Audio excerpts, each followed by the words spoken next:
What it do is good, it's popping, y'all. It's your homie ATM. And it's your boy O. And we are the Lingo, baby. And today we have a very, very, very, very, very special guest. I would let you introduce yourself, but we tried that once. It didn't go very well, clearly. So, this is my homegirl Brenda. This is her IG. Because y'all should definitely, I hope that, it's not too bright. Y'all can figure it out. I'm going to definitely put it in, the description below. But the point is that... It's the dope, illustrious, creative mind behind humans as humans. She does it all, bro. The brand is humans. But, she does it all. I don't know. You've done a little bit of ceramics. You've done some design. If y'all follow me on IG, which you probably do if you watch the Lingo, those pants I was wearing with the mystery machine, well, the money machine. Thank you very much. You know what I'm saying? And the weed leaves. That was her. Feel me? Custom. And she don't do customs like that. Yeah, I don't. Word. So, you know what I'm saying? It was an honor. Soon to get...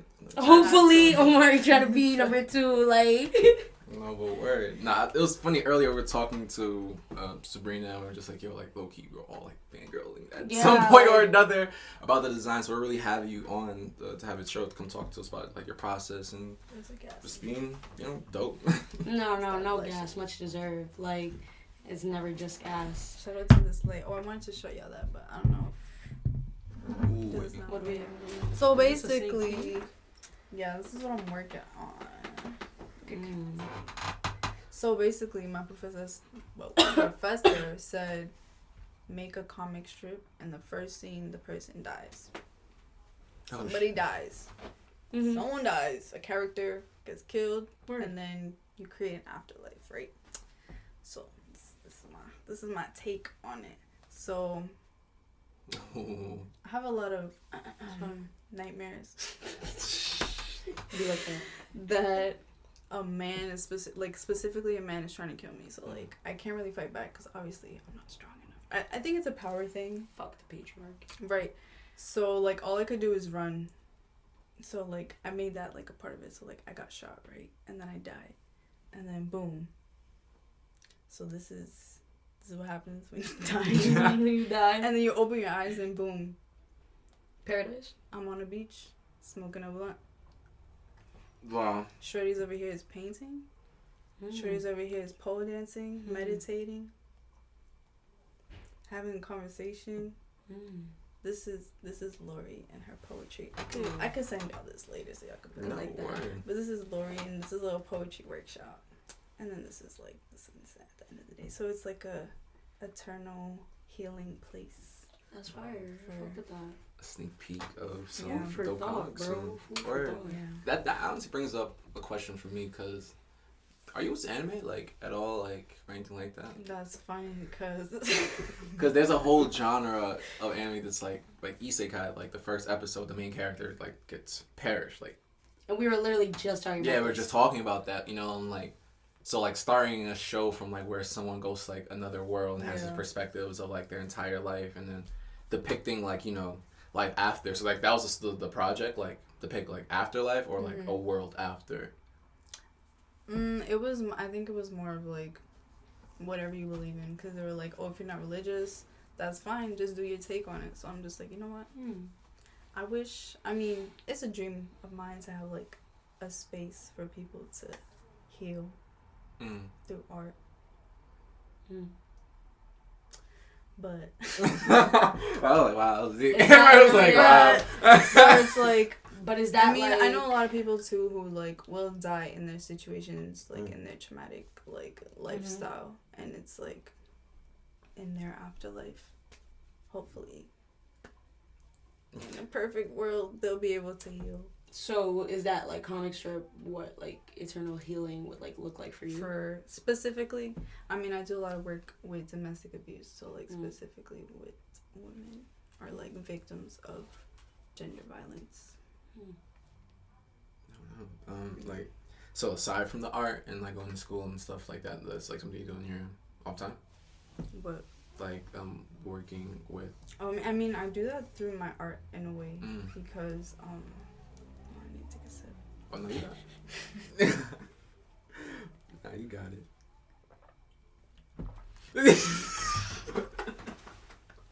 I knew that was gonna happen. But I guess we could take it back. So freshman year, I was talking about like how like coming to college gave me an opportunity to heal outside of like my household.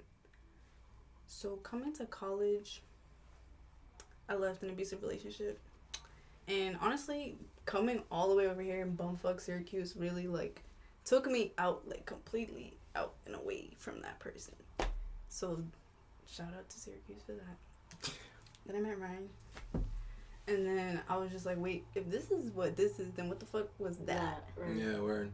And I was just like, and then there was a lot of processing going on, and it's like there was a lot that I saw, and I was just like, wait, like I really went through that, and so I just started like processing that through my art, and like talking about like, cause like I've never been physically like touched by that person in that way, but like I'm talking about mental, emotional, like that shit kills your spirit, bro. Like there was a point I didn't know who I was, like I swear I didn't know who I was. No, and then through art I was just talking about that shit. Like, I was just tight. I was like, how come nobody talks about, like, when you think domestic abuse, you think of, like, bruises or, like, physical violence. But it's, like, for it to get to that point, you're already, like, way too deep. Right. Way too deep. Yeah, absolutely. Yeah, no one takes the time to consider, like, you know, those things that are normalized, you know, like... Toxic. Right, yeah. Yeah, I was literally, like, just having a conversation earlier, and it was this idea that, like, we as people and, like, we as humans and, like, we as beings who are not fully connected with our full, like, spiritual and higher self, like, we are very much victims of, like, believing what we see. And I think the less and less, like, connected you are with your spiritual and higher self, the more you are like that. So I think that's why a lot of the times, like, domestic abuse and domestic violence is really associated with physical things and, like, physical, like, inflictions of pain and et cetera, et cetera. And I think that people don't realize it. Like, you know what I'm saying? Like, people don't realize how mental abuse and how emotional abuse really does take somebody, like, to a point of no return at sometimes. Because it's especially if that's just normal in your house, like... Especially if you grew up with it. So disrespectful. Especially if you grew up with it, like, and you internalize that shit, like, you end up at a point where you think that that's love you're supposed to deserve. Like, that's love you deserve, bro. Like, that's what you were raised with. Like, that's normal. That's what love is to you, you know? Right. Speaking of which, everybody should read a book called All About Love. All About Love. By Bell Hooks, because that book, wow. Yeah. No, yeah. Great book. Literally first couple chapters about, like, family trauma and abuse. And how, like, just because, like, how can we say that these people love us when they've abused us? Like, are you been cared for? Or like, were you cared for, were you loved? And it's, like, it's a great book, like, yeah. That's such a, like... Wow, now we really giving it to them on this early episode. Tool piece, bro. Like, you know what I'm saying? Food for thought straight through, straight more out than the gate. Ha-ha shit on more than ha-ha shit on the lingo. Key, all that. No, but, that's real. I think that, I think it's important that you've been able to, like, kind of find space for healing through your art. You know what I'm saying? I think it's admirable that, a lot of art starts from very traumatic places, and eventually grows into something beautiful for us. And I think that's the power of healing. I think finally, like, when you, like, get to a point where your art is really, like, for you, like, and it's no longer for, like, the emotions you have attached to it, and it's truly for you, like, out the gate, I think that's when, like, you start realizing that process of healing of, like, oh shit, like, this shit is finally for me. Like, I've taken control of my art again, like, in a way, you know what I'm saying? So the fact that you could create shit like that, like, that's admirable. I respect that. Like, shout out to you, for real. But I feel like, in a way, I feel like everybody's work is like that. I'm just, like, saying what it is and calling it what it is.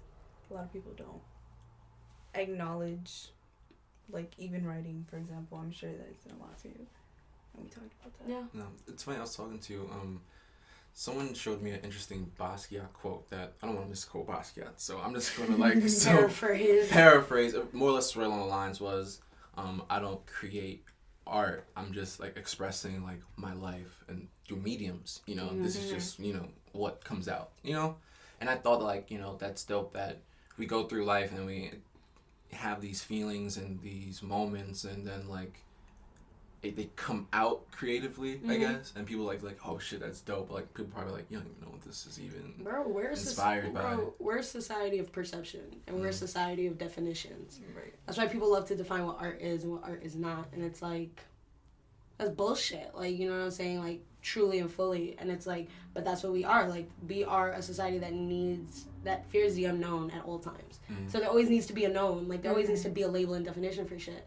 So it's like, that's for real. So I think it's like, also this aspect of like, people sometimes really, like, you will really just make something, you don't see it as art. And me and Brenda had this conversation about like what tangible art is. And I told her, I was like, yo, I love what you do because it's tangible art. I could feel it, I could grab it, and it's not what I do. And then she was telling me like, I think that's crazy because like I can never do the art you do. You know what I'm saying? And I like see what you do as intangible art. Like like intangible art, but like that's the whole thing. Like that's why I've always like never thought of myself as an artist because I don't paint, I don't draw, I don't make you something that you can hold in your hand unless I give you a print of a photo I took. You know what I'm saying? Like that's neither one. But that's like the biggest thing like I could do physically to give you, unless I'm like everything else is like digital, like the music I make, the words on paper, like. So it's like growing up, like I was always told art was like fine art, like sculptures and paintings and shit, like going to the Met and like shit like that. I'm like, I'm not no fucking artist. Like I'm just not like I don't do this. But even that idea of art is so like white men, like centered and built. Like talent. What is talent? You know, art history is just, it's crazy because like Lori was talking. She does a lot with this because she's an art ed major. She loved that shit. She was like, talking about how art way back then, like painting was only accessible for like rich white men and sometimes white women. And it's like this privilege of art education. And I'm just like, yeah. Everything has to do with race. And art isn't... Everything is racial, bro. Well, and we're dumb to think it isn't. Like, no cap. Like, to quote a very good friend of mine, like, everything has to do with race, and we're dumb if we think it doesn't. Racism, sexism, classism, control, everything. If we was not a capitalist society, a lot of this shit wouldn't happen. But that's besides the point. Capitalism is the root of all evil. But anyways. I feel like off that, though, I'm glad it's, like, a new age of, like, independent artistry. You know, like, everyone is, you know, especially during quarantine, finding out new ways to do it, whatever the fuck, you know, they're doing. Like, how have you been, like, getting through with that? Like, has that been, like, fucking with, like, your creative process at all?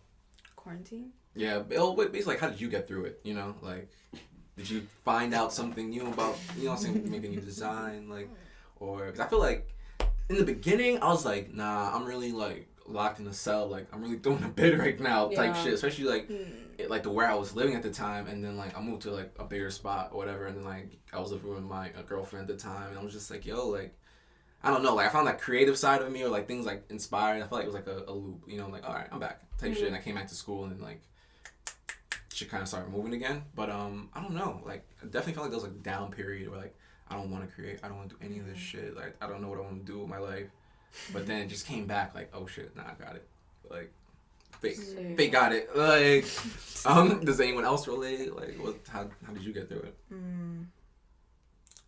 At first, it was really weird because I was like, I felt like I was in middle school again because I was sitting on the couch watching TV with my mom. All of a sudden, at like 8 p.m., and I was like, what the fuck is going on here? That's interesting.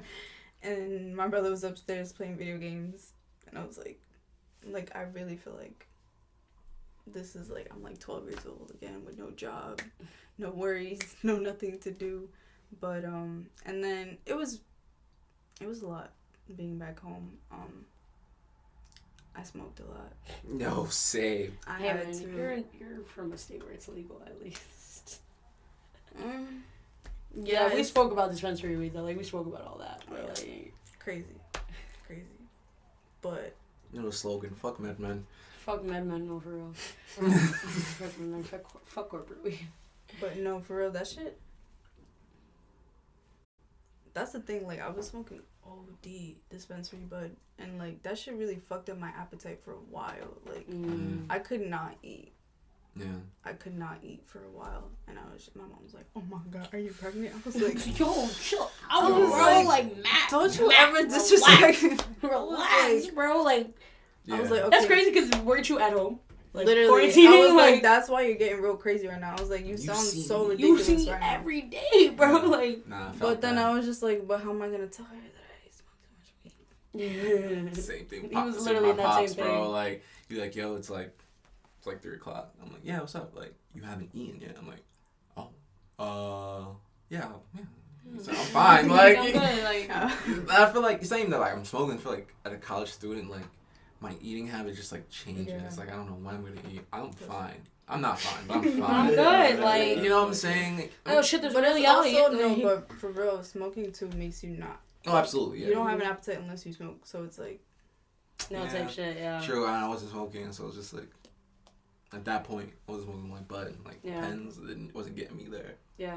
I feel like, I don't know, I feel like always, like, in a way, like, I have a one-up on everybody when it comes to shit like that. Yeah, because I smoke with my mom, like, you know what I'm saying? So I feel like it's, like, very much, like, but that's, like, one, like, that's the thing, everybody would think, oh, yeah, their life would be, it's really, like, not. Like, I don't know, like, my mom is also, like, my mom's, like, been smoking for years. Like, before I was born, like, through her pregnancies, like, my mom was cooling. Feel me? So, like... My mom don't be getting smacked like that. Like, I'll ping pong, like, a split for my mom, and it's like, I'll be smacked because it's medical, and she'll just be like, cool it, like, looking at me. And so it's like, when I started smoking with my mom, it was weird because I was like, everybody's like, oh, how's smoking with your mom? And I'm like, bro, it's weird. Like, she doesn't change. Like, I would expect, like, oh, you're looser, you're happy. There's times where I've seen my mom zooted, and those are my favorite times. Because you're like, okay, you're fucking high. Like, you're high. Like, you're a normal person when high. Like, stupid shit is funny to you. You're hungry. Like, we're eating munchies together. Like, shit like that. Those are beautiful moments. But, like, I would smoke every day because I was smoking with my mom, like, 2-3 spliffs a day. But it was, like, it gets to a point where, like, I stopped liking it, like, nearly a year or two ago when it was, like, we would argue, and without, like, us making up or anything, she would tell me to roll up.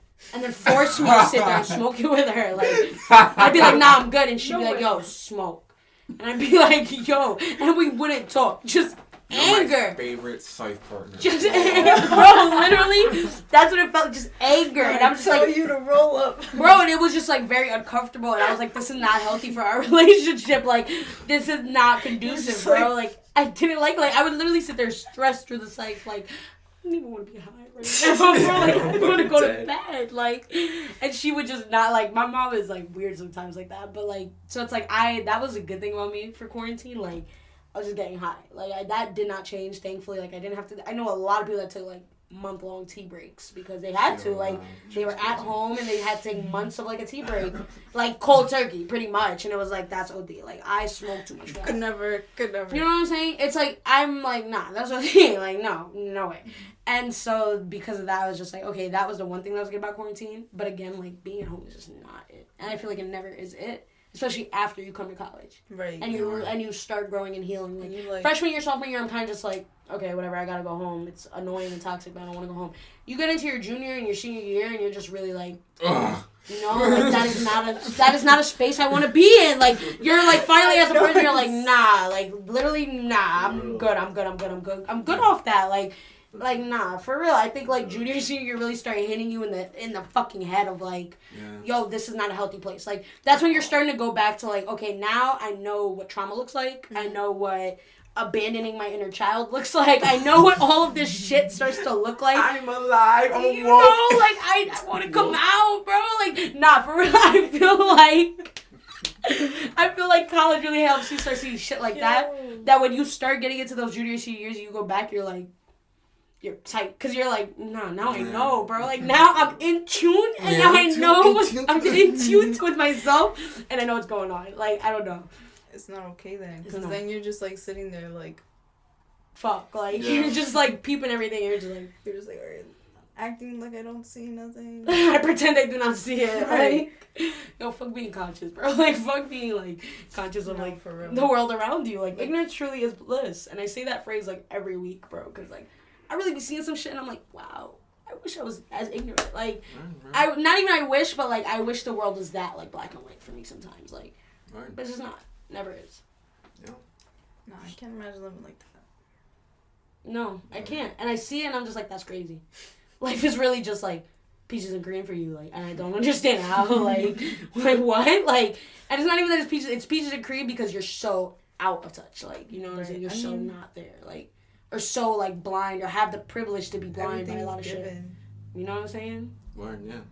Hey man, shout out. It's a famous song we've been hearing a lot. The intro to Who Made the Sunshine by West Side Gun. Sunshine, like, there's a famous quote, like, everyone's not supposed to know everything. Mm-hmm. Like, ignorance is a protectorate between humans and gods. Yeah. You know, some people are gods, and some of niggas y'all is humans. Like, you know, some of y'all is humans, but some of y'all is gods, though. You know what I'm saying? I feel like I definitely felt that. Like, going through it, like, you know, there's some things I wish that, like, I didn't know, because I'm just like, fuck. Mm-hmm. You know what I'm saying? Like, no, what am I supposed to do with this shit? Like, what do I do with this knowledge now? Like, now I have it. Like, so now I gotta move through the world with it. Or now I gotta operate through the world with it. And I gotta hold myself accountable if I don't. Like, you know what I'm saying? And it's, like, really a matter of, like, are you a piece of shit? Like, you know what I'm saying? No, like, do you have no moral code? Because if you have no moral code, it's very easy to abandon your ethics. And very easy to be like, okay, I know it. I don't give a fuck. Like, okay, whatever. Does it impact me or whatever? Just, and still be ignorant to it.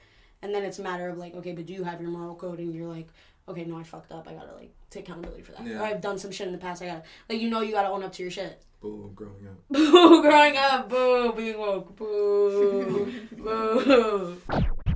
The cat except Chantal, even Lenny, and he's allergic. Yeah. Like, he was like, but I want one. They're gonna be pretty. They would be beautiful cats, though, I tell you that much. I think Grams in Brooklyn? They'd be beautiful, because Brooklyn's a calico cat, 3 colors, and Grams is like he look like a tiger, bro. Because he's gray and then those black stripes. He looks mad. You know, like, he look nice. Yeah, I can still stay in the imagination section, though. We don't need that. Yeah, no, we don't need the physical. No, we don't. No, but we back. Oh, shit. You okay? Head rush. Head rush, nicotine! Woo! No, it's not good. No, it's not at all. I'm gonna start rolling fucking papers and toe.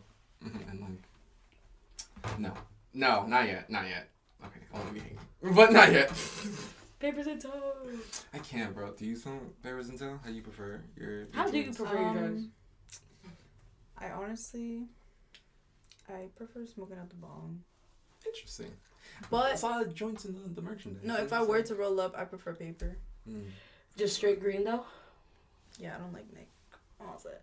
Have you ever put herbs in your weed? I put lavender in that shit, bro. It does bust. Liar. What do you mean? You like hitting this. I do. However, with the weed, I keep it straight greens for the most part. Well, you know. City.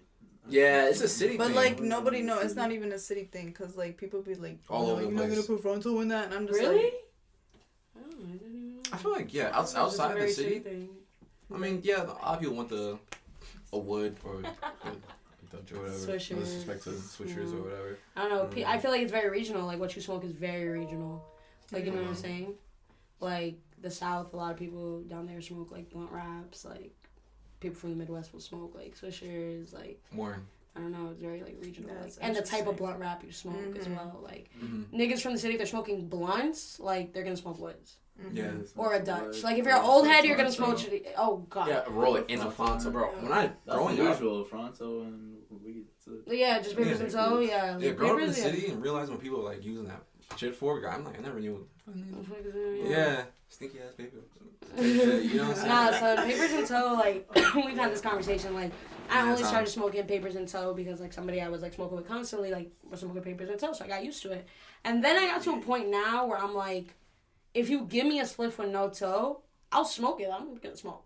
But the point is that it's, like, now it's kind of harsh. Like, straight green, straight weed is, like, kind of, like... It's so weird that that's the case. It is. Wow. Yeah. Yeah.